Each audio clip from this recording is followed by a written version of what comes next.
Introduce to you guys something that is really, I guess, controversial to introduce to you so soon. Yeah, stairs. Stairs in Revit are notoriously bad and difficult to work with. So we're going to keep it really simple. I just want to show you, generally speaking, how they work. If just to put a stair in with your regular 7 to 11 proportions is fine.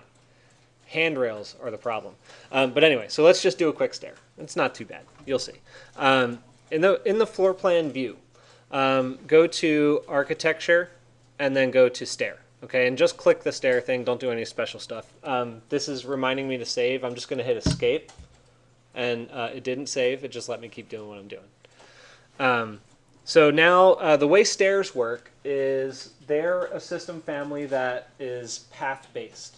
So you set the parameters for what the height is of your base and top level, and then you can set parameters for like what your maximum run is or how many treads you want, that kind of stuff. So what we have is a first floor at 0, 0. And a second floor at 3 feet 0 inches. Okay, so all we have to do with the standard stair family, which is a 7 to 11 proportion for the slope, we got to go to the constraints and tell it how high of a run of stairs we want it to be. So I'm going to say base offset is 0. I want it to start at level 0, and then top offset is 3 feet. Okay, so here's the really cool part, right? Did any of you watch these dimensions? Yeah? So it says desired number of risers 23, actual number of risers 1. That's significant because it defines the actual riser height as 6 inches and 25 or 6 and 25/32 of an inch. It calculates for me how many risers I need based off of the proportion of that family, 7 to 11. So the cool thing is when I go down here and plan, and you don't have to draw it exactly in place when you do it, you start from where it's going to begin, and then you pull the thing this way. So it's telling me actual number of risers 1. So theoretically, I only need to put, that doesn't seem right actually, 1 riser. Huh?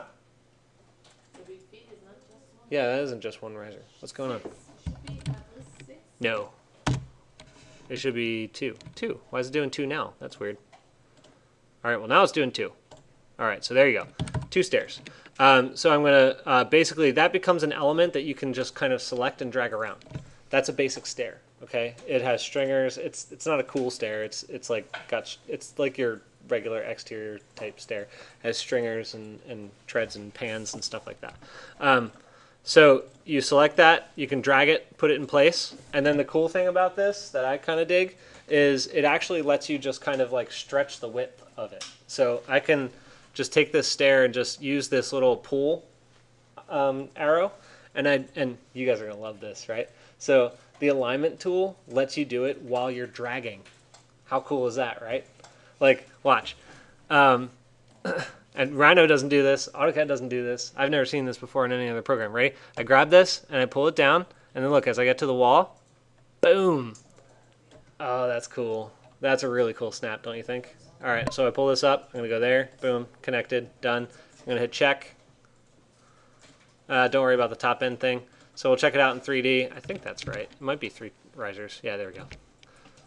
Yeah, that's right. 2. Well, no, it's actually supposed to be 3. That's a weird. Oh, what the heck? Now it's saying actual number of risers 3. Oh no, because it's 2 treads, 3 risers, so we need 4 risers. I don't get why that. Wait, we only need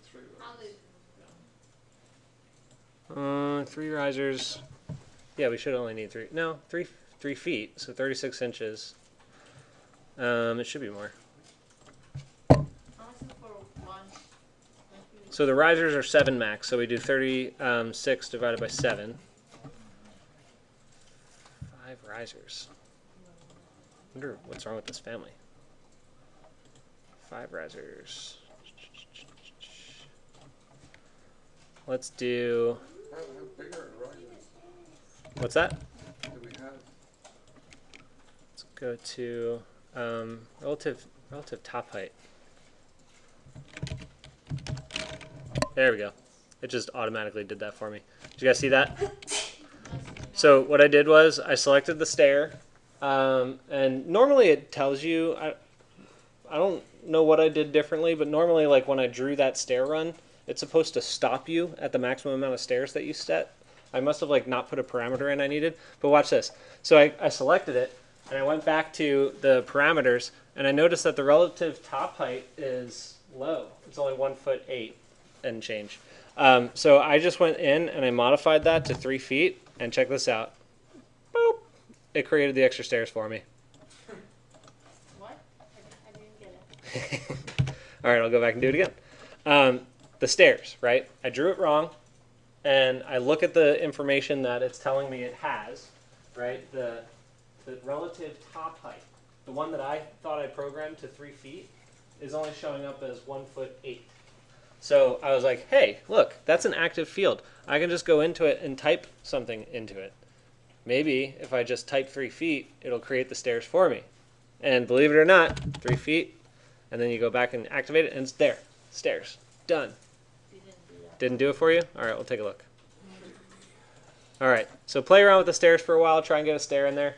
I guess one thing I do want to show you real quick is, before I come helping you guys, is these things. Are you adding another group? The handrails are a real pain in the butt to work with, so don't touch those yet.